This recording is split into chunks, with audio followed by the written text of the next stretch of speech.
All right, you ready to dive into some serious political analysis today? We're talking about Kamala Harris's 2024 campaign and whether it's actually in trouble.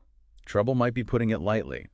We've got some really interesting data to unpack from a recent Harvard-Harris poll, especially when it comes to those swing states. Swing state's always the wild card. Yeah. What's got everyone buzzing this time around? Well, for starters, it looks like Donald Trump is actually ahead in the swing states, according to this poll. Ahead by how much?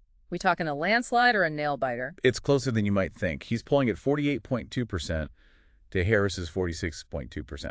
Okay, so not a huge lead, but definitely enough to make things interesting. 2 points in the swing states is nothing to sneeze at. What's the breakdown there? What's driving that potential swing back towards Trump? It looks like Trump's base is sticking with him. That's 88% compared to 84% for Harris.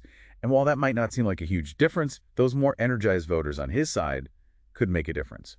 But the real eye-opener here is with the independents. Ah, those elusive swing voters. Which way are they leaning? Trump is actually leading among independents in those key swing states, 44% to 40%. And when you break it down further, his lead among male voters in those states is even bigger, 54% to 41%. Wow, that's a pretty significant gap. Why do you think those independent voters, who are usually the ones calling the shots in a close race, are leaning towards Trump at this point in the game? It's always tricky to speculate, but the source material seems to suggest it might have something to do with Trump's stance on specific policy relevant to independent voters. It seems like a good chunk of those voters might feel like the current administration isn't really addressing their concerns, and they're resonating with what Trump's putting out there. So it's not just about personalities, it's about policy actually hitting home for these voters, which makes sense. Now, you mentioned that gap among male voters, and it reminded me that one of the sources really honed in on that as a major challenge for the Harris campaign. Why is that demographic proving to be such a tough nut to crack for them? You've hit on a really critical point here. The gender gap in voting is nothing new, of course, but the Harris campaign seems to be facing a particularly stark division. The source actually cited a poll of Teamsters Union members, a group that's typically pretty reliably Democratic and heavily male. And get this, support for the Democratic candidate actually went down after Biden stepped back and Harris became the nominee. Oh, wow. Talk about a blow to the campaign. That really speaks volumes about the resistance she seems to be facing among a key segment of those male voters. Exactly. It's definitely a trend the Harris campaign can't afford to ignore. So they're facing some serious headwinds with these voters. What's the plan to try and turn the tide?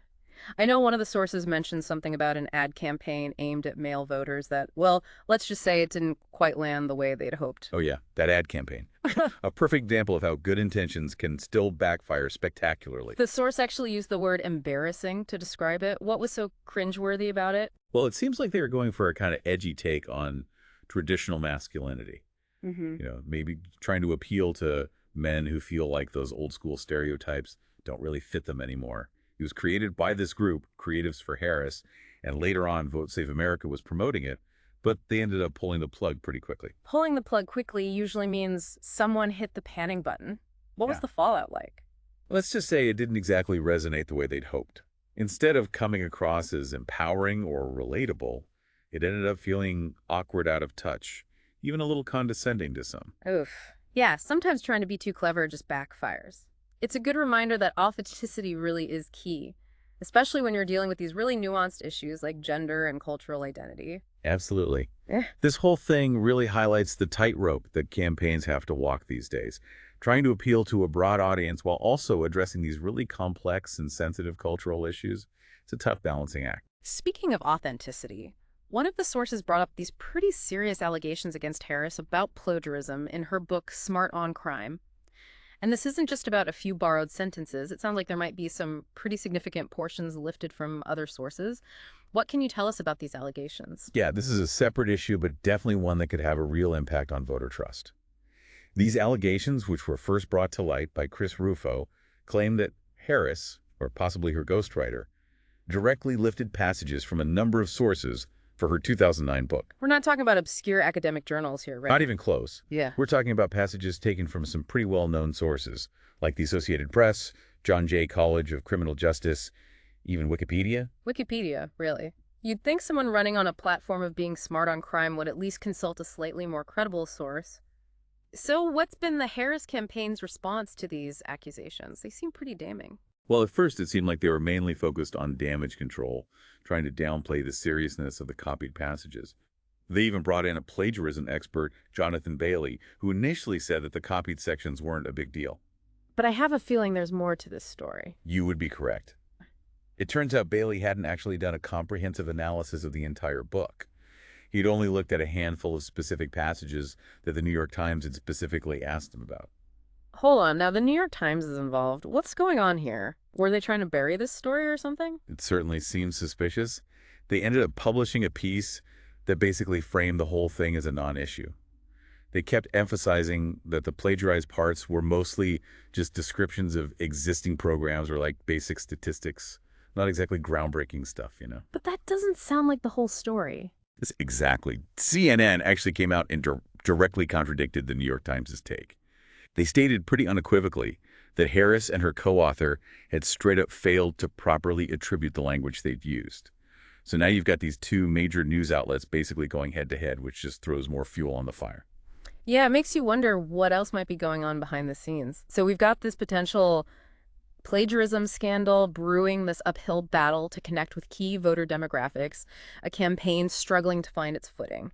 And this is where that whole turn the page slogan comes into play, right? Is that message really enough to turn things around? It does have a ring to it, but can it really erase all the question marks swirling around her campaign? Well, that's the big question, isn't it? On the surface, turn the page. It definitely signals a clean break, fresh start, and it distances her from the current administration and all the baggage that comes with it, at least in theory. Which is kind of ironic, don't you think? I mean, she is literally part of the very administration she's trying to distance herself from. Exactly. And you can bet the voters are picking up on that. Yeah. It does make you wonder how genuine that message of change really is. It's a gamble for sure.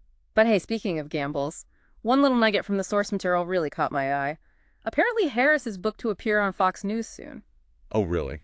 Now that's interesting. Yeah, her team is framing it as her first interview outside of her ideological comfort zone. Yeah. What do you make of that move? Well, certainly a bold move. If you believe the Associated Press, this will be her first time sitting down with Fox News since she became the Democratic nominee.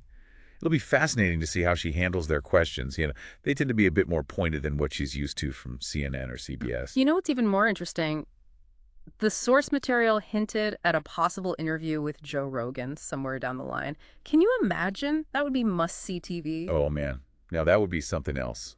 Talk about a high-stakes gamble. Yeah. It could either be a stroke of genius or a total train wreck, which I guess is part of what makes Rogan so compelling. High risk, high reward, right? It definitely sounds like the Harris campaign is feeling the pressure, like they're willing to try anything to shake things up. Yeah, that sense of urgency is definitely there. The next few weeks are going to be crucial. It'll be interesting to see if those interviews move the needle at all and how voters respond to her attempts to control the narrative.